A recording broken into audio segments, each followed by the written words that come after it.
bienvenidos a esta nueva sesión de Aprende en Casa, una estrategia de la Secretaría de Educación Pública para impulsar el aprendizaje. Esta sesión es especialmente dedicada a los alumnos de segundo grado para la asignatura de Lengua Materna Español con el tema Compartir la Palabra.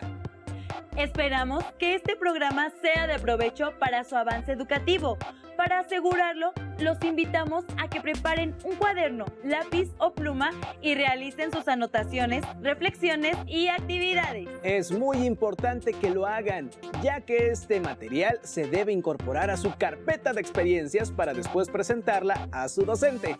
En esta sesión nos adentraremos al tema Comparte la lectura de textos propios en eventos escolares. Les explicaremos dos situaciones importantes. Una se refiere a los elementos que deberán tomar en cuenta para redactar un texto y la otra contempla algunas estrategias para exponerlo ante un público. Esta actividad no es ajena a ustedes, porque en la escuela han expuesto temas, solo que ahora les pedimos que redacten un texto de su autoría sobre un tema, mismo que expondrán ante su familia. Podría ser un cuento, una anécdota u otro texto que puedan mejorar. El siguiente video, para hablar en público, les dará herramientas para tomar en cuenta al momento de expresar un texto ante un público.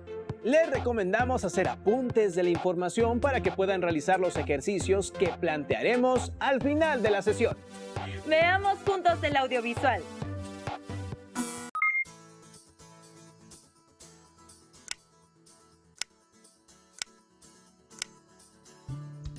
Te sudan las manos, te empiezas a poner muy nervioso y la mente se queda en blanco. A continuación, 6 consejos para hablar en público sin que te pase lo anterior. 1. Entiende tu tema. Cuando no estás seguro de lo que dices, obligas a tu mente a conectar ideas que no están frescas o no existen.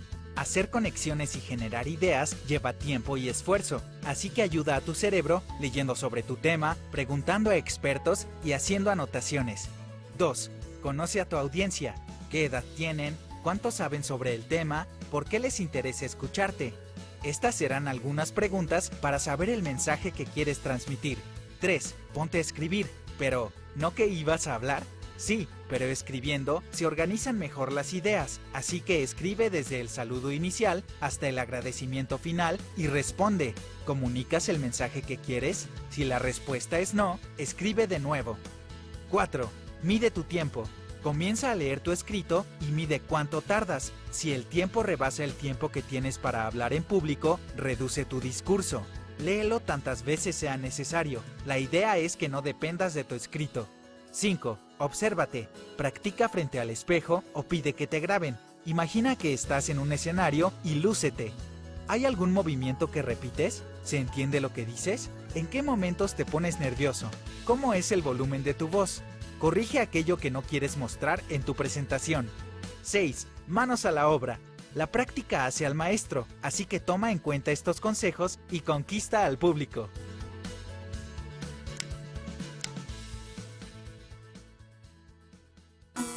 ¿Conocían las estrategias para hablar en público? ¿Aprendieron alguna nueva? Como observaron, lo primero que deben tener claro es el tema a elegir, es decir, de qué hablará su texto. Es importante que conozcan el tema a desarrollar, hagan notas de la información y subrayen las ideas principales para que inicien la redacción de su texto. Recuerden, a la hora de exponer, lo ideal es platicar su tema, pero eso depende del texto que vayan a presentar. Por ejemplo, si es un cuento, es normal que lo lean. Pero si es una anécdota, lo importante es que no la lean, no den rodeos, sean claros y vayan de lo general a lo particular. Para entender más acerca de cómo recuperar lo importante en un texto, veremos el video titulado Elaborar las ideas principales de un texto. ¡Vamos a verlo! Hola, ¿ustedes qué hacen para comprender un texto? Una forma es identificar las ideas principales, pero ¿cómo podemos identificarlas? ¿Por qué es útil identificarlas? Vamos a investigar. ¡Acompáñenme! Todavía no entiendo bien el tema. El maestro comentó que podemos comprender mejor un texto si encontramos las ideas principales. Veamos un tutorial para saber cómo reconocer las ideas principales de un texto. Sí, vamos a ver un tutorial. Identificar las ideas principales es una habilidad básica para comprender un texto. En general, las ideas principales sintetizan la información de un tema y suelen estar en una o en pocas oraciones. Hay que tener en cuenta que no es lo mismo el tema que una idea principal. La diferencia es que el tema responde a la pregunta, ¿de qué trata el texto? Por su parte, las ideas principales responden a la pregunta, ¿cuál es la información que el autor quiere exponer sobre el tema? Identificar las ideas principales de un texto es útil para saber qué es lo fundamental de ese texto y comprender lo que quiere decir el autor acerca de ese tema. ¿De qué trata el texto? ¿De la energía nuclear? Ah, ya entendí, ese es el tema. Sí, y lo principal es la información más importante que el autor quiere exponer sobre ese tema. Pero, ¿cómo lo identificamos? Sigamos viendo el tutorial. Para encontrar las ideas principales en un texto, se debe tener en cuenta lo siguiente. Identificar, de manera general, de qué habla el texto que se lee, es decir, identificar el tema. Buscar el significado de las palabras que se desconozcan, ya sea deduciéndolo por el contexto en que se encuentran o buscándolas directamente en el diccionario, con el objetivo de comprender mejor el texto. Plantear las preguntas clave para identificar esas ideas principales.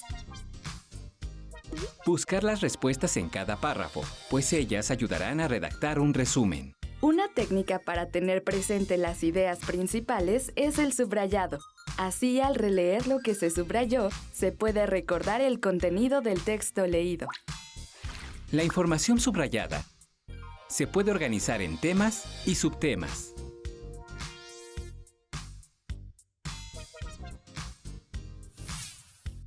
O bien, crear organizadores gráficos.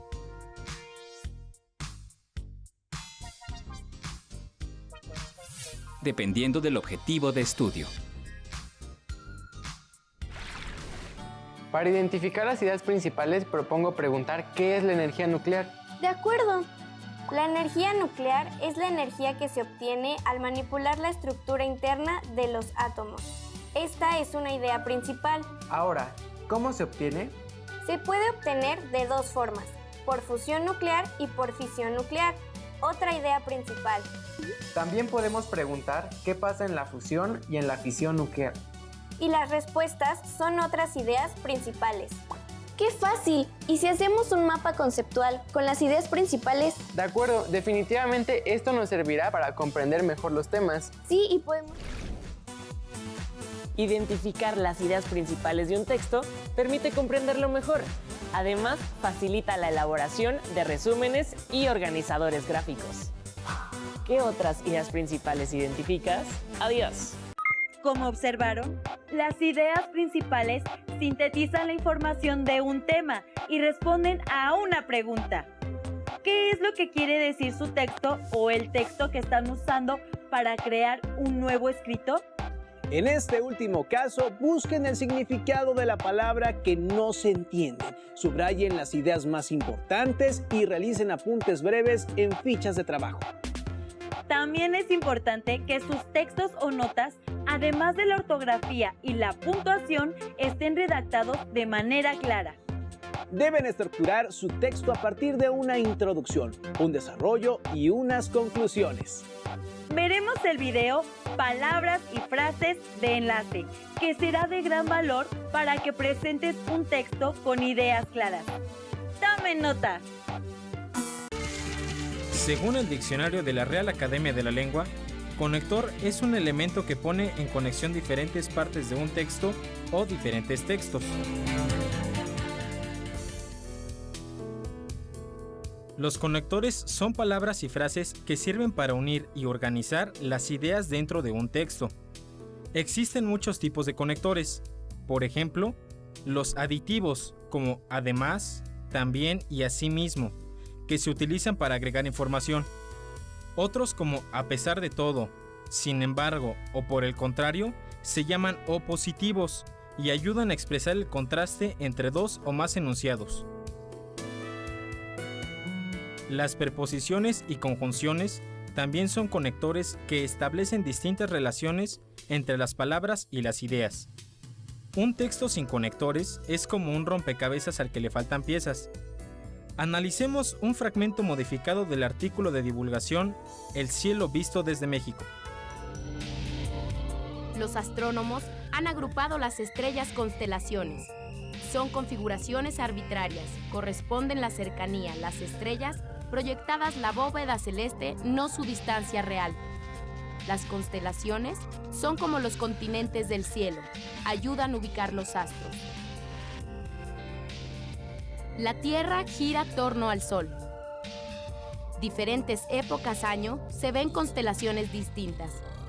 Se ven grupos estrellas diversas, el hemisferio norte, el hemisferio sur. Ahora, agregando los conectores, veamos cómo cambia el sentido del texto. Los astrónomos han agrupado a las estrellas en constelaciones. Son configuraciones arbitrarias que corresponden a la cercanía de las estrellas proyectadas sobre la bóveda celeste y no a su distancia real. Las constelaciones son como los continentes del cielo, ayudan a ubicar los astros. Puesto que la Tierra gira en torno al Sol, en diferentes épocas del año se ven constelaciones distintas. También se ven grupos de estrellas diversas desde el hemisferio norte y el hemisferio sur.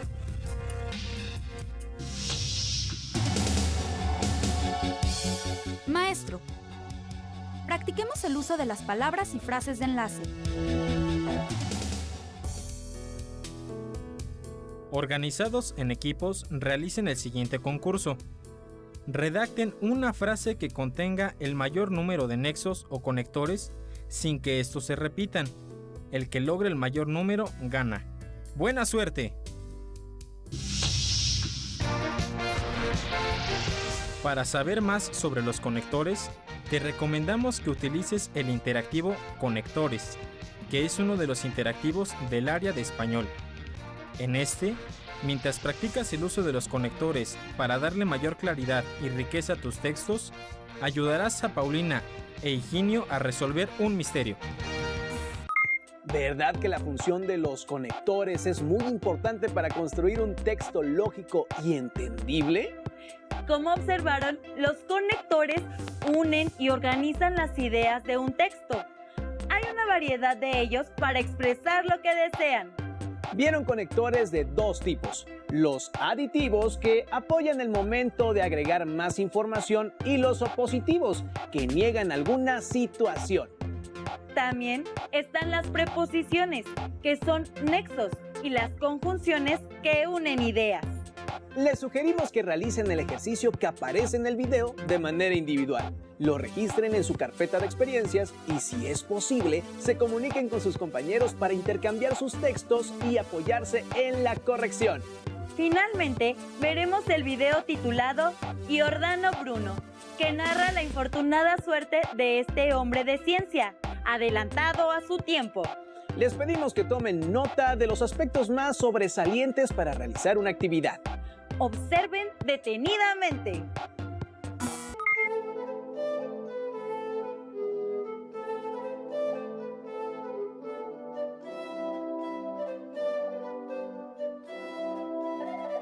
En Roma hay una plaza con el nombre de Campo de Flores, Campo dei Fiori.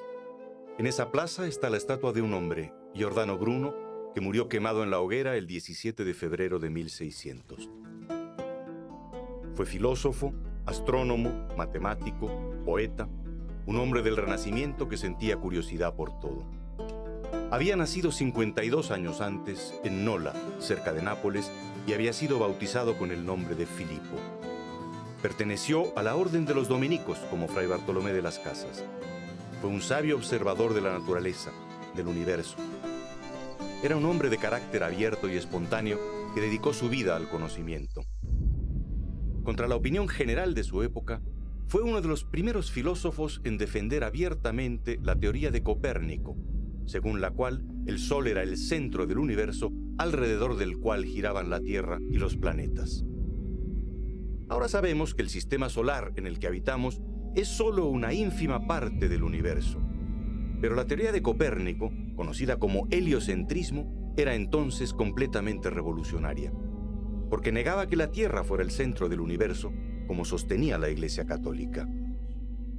Claudio Ptolomeo había imaginado en el siglo II la teoría geocéntrica, que explicaba que todos los astros, incluido el Sol, giraban alrededor de la Tierra. Refutar esta idea, como hizo Copérnico y después Giordano Bruno, suponía negar la centralidad de la Tierra y, por tanto, del ser humano, y como consecuencia, poner en duda el orden dispuesto por Dios según las enseñanzas de la Iglesia. A partir de una primera acusación de herejía en 1576, cuyos detalles nunca llegó a conocer, Giordano Bruno emprendió un largo viaje por Europa. Residió unos meses en Noli, en el Golfo de Génova, donde enseñó a niños gramática y astronomía. Visitó Savona, Turín, Venecia, Padua, Milán, Ginebra y Londres. Y desarrolló a lo largo de los años un arte de la memoria que provocó la admiración de sus contemporáneos. Publicó numerosos libros en los que se expresa un pensamiento complejo, moderno, racionalista, que chocaba con el sentido común de su tiempo.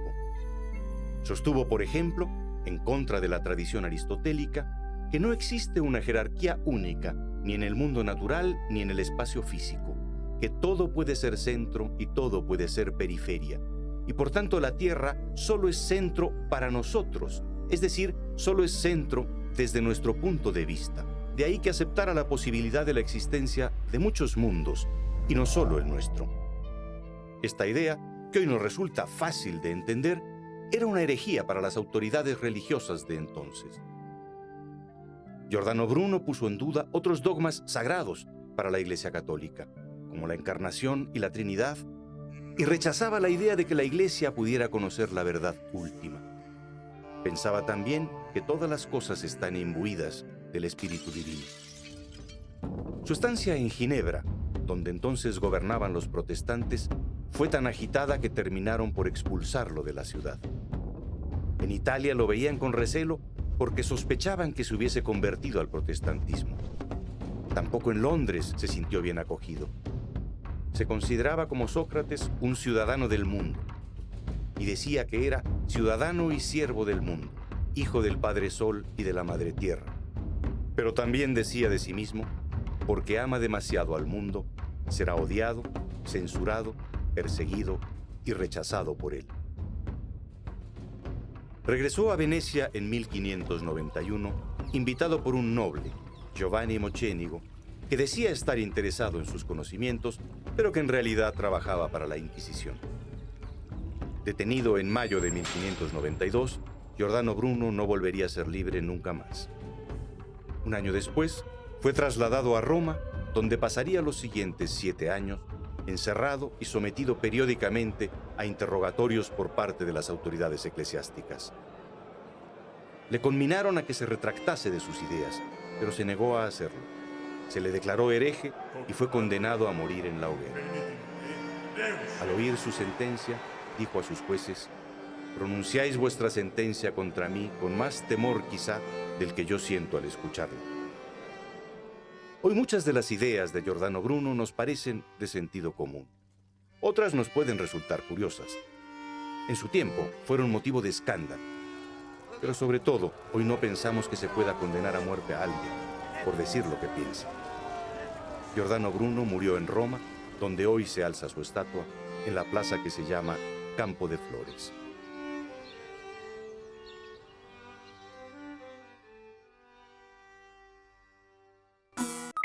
¿Qué les pareció el video? ¿Qué les parecieron las aportaciones de Giordano Bruno y su trágico final? ¿Qué no les gustó? ¿Y qué hubieran hecho en su lugar? ¿Conocen otro caso de un personaje histórico como él? Como observaron, Bruno dio todo por sus ideales y fue castigado por no compartir las ideas del tiempo que le tocó vivir. Si quieren adentrarse y conocer la vida de otras personas relevantes en la historia de la ciencia, les recomendamos el libro de los pioneros, La conquista del conocimiento, inventos y descubrimientos que cambiaron el mundo, de Teo Gómez, en la colección de libros del Rincón.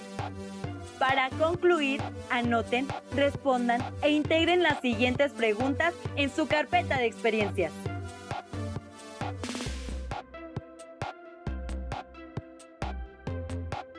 ¿Qué estrategias han usado a la hora de presentar un texto de su autoría?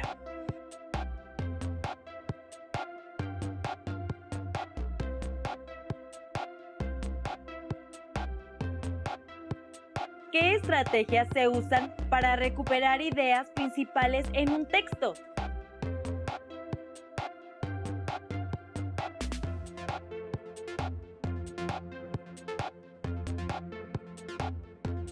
¿Cuáles de las estrategias que vieron en este programa son nuevas para ustedes?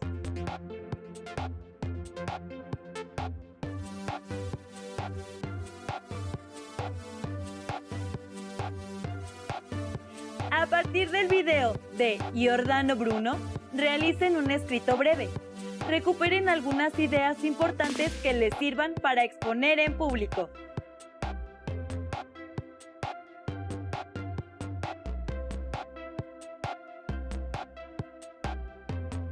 Por último, describan lo que harían para interesar al público.